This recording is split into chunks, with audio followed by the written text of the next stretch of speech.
Here we are, we have a vintage Snowbird.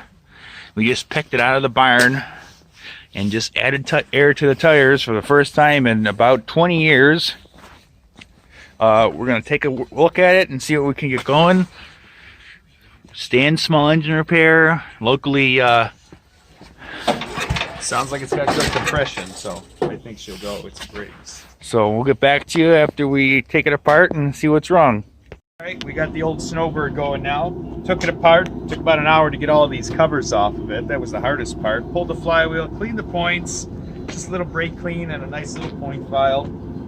Put gas in it. Luckily, it was stored dry, so we got nice fresh gas in it. Just test ran it a few minutes. Throttle midway. No